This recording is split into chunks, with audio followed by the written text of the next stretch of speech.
So, what are the challenges you have faced from a mindset perspective when you're coaching women leaders? Do you mean the mindsets that I'm helping them to overcome? Yes, yes. Okay, that's a great question. So I think, first of all, maybe I should talk about why I'm coaching women leaders. And the reason is that because historically in the past, I've had a lot of male clients, and my clientele has been probably about 50-50 actually, men and women, and I've loved coaching everybody. And then a couple of years ago, I started to really notice what was going on in the political world around the world. And there's a lot of toxic masculinity in leadership positions. And I thought, hang on, this is a real problem. This needs to be addressed. So I decided that the way that I could contribute, particularly when we went into lockdown last year, I looked again very carefully at, okay, what am I being asked to do here? And the answer came up to work with women leaders. And that's not just women who are in positions of official leadership, but women who want to contribute to creating a more sustainable and beautiful and just planet for everybody. I also want to say that I think it's very important for men such as you and many of your audience, I'm sure, who represent a very healthy masculinity. We need to see more of that. We need more examples of people like you in the world, because that is also going to help that toxic masculinity to dissolve, right?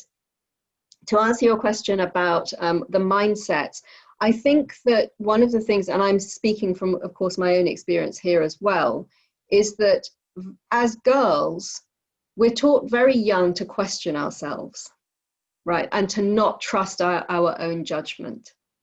I remember speaking with a lady who actually is in the House of Lords here in the UK. And she was saying that, you know, a boy will get to sort of age 7 or and know that he could be a great prime minister or prime minister.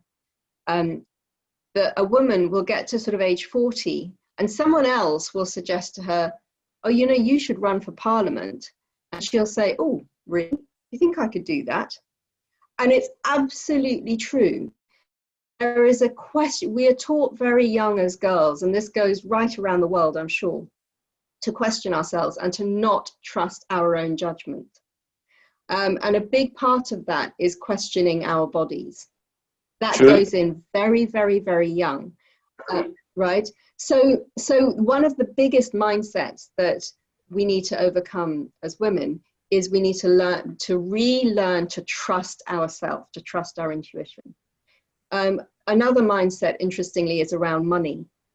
Women have because up until fairly recently, I'm talking in terms of decades, not centuries, women were not able to earn their own money. And so the sense of curatorship, the sense of genuinely having authority in the space of money is something that is still a problem. And I don't mean authority over somebody else.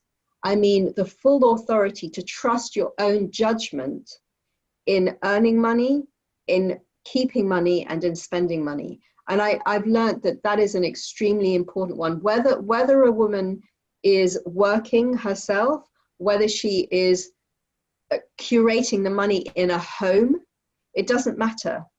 Her relationship with money, it needs to come into balance and into coherence, and everybody will benefit.